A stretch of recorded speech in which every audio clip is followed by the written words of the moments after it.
नमस्कार दोस्तों, मैं अंकुर उपाध्याय स्वागत करता हूं आप सभी का आपके अपने YouTube channel share market analysis में।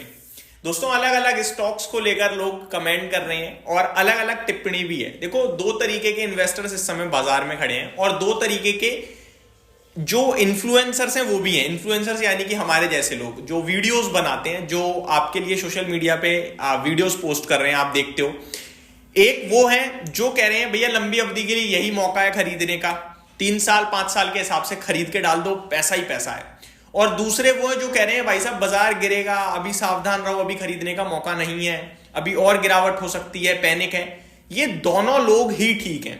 अब मैं आपको बताने की कोशिश करता हूं क्यों। जो कह रहा है गिरेगा वो ये कह रहा है कि भैया अभी दर्द हो रहा है शुरू। आप देख रहे हो लेवल टूटा है निफ्टी में, एफआईआई की सेलिंग का रुकने का कोई भी अभी संकेत आ नहीं रहा है। रिटेल फुल फ्लेज पैनिक में आ चुका है, वो दबा के बेच रहा है।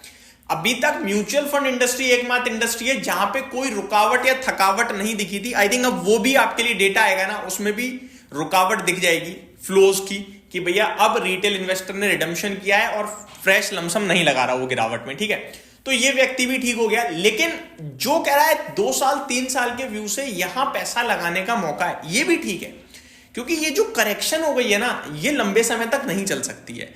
अब आपको अपने हिसाब से समझना है और अपने हिसाब से सोचना है कि आपको 2 साल 3 साल के व्यू से अगर बाजार में रहना है, आप मार्केट में एक लंबी पारी खेलने आए हो, तो फिर ये अपॉर्चुनिटी ही है। लेकिन अपॉर्चुनिटी का मतलब ये नहीं है आपने लिया और शेयर चलने लगे, नहीं। आपके लेने के बाद भी 10, 15, 20% तक करेक्शन हो सकती है। इस माइंड सेट के साथ अगर आप रहोगे तो पैसा बना लोगे। अब मैं आता हूं एक सबसे इंपॉर्टेंट चीज पे। इस समय आपको कोई ये नहीं कह पाएगा कि सब सौदा बेच दो, कोई नहीं कह सकता दोस्तों।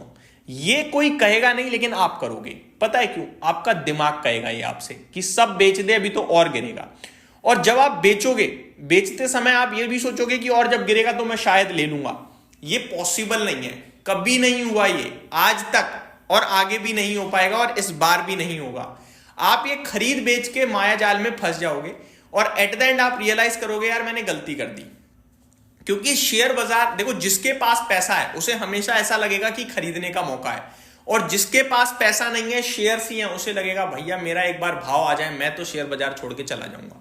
ये हमेशा रही है। शेयर बाजार इमोशंस की जंग है दोस्तों। रिटेल इन्वेस्टर क्यों पैसा नहीं बना पाता? क्योंकि वो नया नया होता है, उसने उतार चढ़ाव देखे नहीं है, इमोशंस पे कंट्रोल नहीं है, डिसिप्लिन तो बिल्कुल भी नहीं है। बेच के भाग गया, लॉस में, गिरावट में बेचता है और तेजी में खरीदता है, और कहता हमेशा यह कि तेजी में गिरावट हो जाए तो खरीदूंगा, और गिरावट में कहता है कि तेजी हो जाए तो बेच दूंगा, और ये करता उल्टा है। आपको इतिहास जितना मर्जी पढ़ लो, आप जितना मर्जी उठा के देख लो, 2000 की गिरावट देख लो, 2008 की गिरावट देख लो, 2020 की गिरावट देख लो, या फिर ये करंट सिनेरियो में जो गिरावट चल रही है इसको देख लो। कितना गिरेगा ये नहीं पता। मैं एक एग्जांपल 2020 का रिसेंट देना चाहूंगा। 11,500-12,000 पे निफ्टी था आपका, 7,500 का लो लगाया था निफ्टी ने, और जिस दिन लो लगाया था ना 7,500 का, उस दिन सबसे ज्यादा लोग निकले थे मार्केट से, और उसी दिन इंडेक्स 8,400 पे बंद हुआ था। सेम डे नीचे से 900 पॉइंट ऊपर बंद हुआ भाई साहब, अगले दिन 8,800 हो गया। अब उस बीच में अगर किसी ने एग्जिट लिया केवल एक दिन में, तो आप सोच भी नहीं सकते उसकी वेल्थ कितनी ज्यादा डिस्ट्रॉय हुई। वो एक दिन की वेल्थ नहीं थी, वो सालों की वेल्थ थी। यानी उसने 300 रुपए पे कोई चीज बेची है और फिर 600 पे खरीदी है। ऑलमोस्ट इस तरीके की सिचुएशन बन गई थी। वो 300 रुपए आपको उस समय तो 100% दिख रहे हैं, लेकिन अगर आप करंट सिनेरियो में देखो, अगर वो 600 वाला 1800 हुआ तो 3 गुना हुआ, लेकिन 300 से 1800 6 गुना होता। अब आप सोचो कितनी वेल्थ लूज हुई उसकी। तो गिरावट में बेचकर चला जाऊंगा और गिरावट में ले लूंगा, इस तरीके की कोई चीज बनी नहीं है शेयर बाजार में। मैं आपको बार बार कह रहा हूं और एक बार फिर कह रहा हूं कि शेयर बाजार में एग्जिट अगर करना है तो सिर्फ एक ही चीज पे कीजिएगा कि आपने लोन लेकर पैसा लगाया है शेयर बाजार में, एमटीएफ पे पैसा लिया है, किस्त भर रहे हो भैया, इंटरेस्ट पे कर रहे हो, वो सौदा कटकर ही रहेगा। क्योंकि अभी नहीं काटोगे, 2-4% और गिरा बाजार तो ऑटोमेटिकली कटेगा। वहां अपने आप को हल्का करने की कोशिश करो। दूसरी बात, अगर हाई वैल्यूएशंस, हाई पीई वाले स्टॉक्स में हो तो दिक्कत है, प्रॉब्लम्स हैं। चौथी बात, अगर आप ज्यादा उथल पुथल करोगे तो प्रॉब्लम है। इस मार्केट में जो जितना शांति से बैठेगा, और शांति से आप ऐसे नहीं बैठ पाओगे कि वीडियो देखोगे, वीडियो स्पेशली कुछ गलत लोगों की। इनफैक्ट ज्यादातर लोग इस समय सही बात कहेंगे कि भैया रोक के रखो, बेचना नहीं चाहिए, ये है वो है, लेकिन इस समय वो लोग इस समय मार्केट में अच्छे नहीं लग रहे हैं। आपको ये समझना है ये बाजार का एक पहलू है। दो पहलू होते हैं ना सिक्के के, बाजार के भी दो ही हैं भाई। एक ये है, ये छोटे समय के लिए रहता है लेकिन बहुत प्रेशर से आता है, तभी लोग डर के सौदा बेचते हैं। और जो तेजी है ना वो बहुत लंबी लंबी रहती है, लेकिन वो क्या है कि छोटी छोटी छोटी छोटी दिखती है, समय लेके आती है। तो आपको डिसाइड करना है कि आप कुछ मत करो, 3 महीने छोड़ दो बाजार। 3 महीने कह सकते हो आपकी भाई 6 महीने से तो लॉस ही हो रहा है।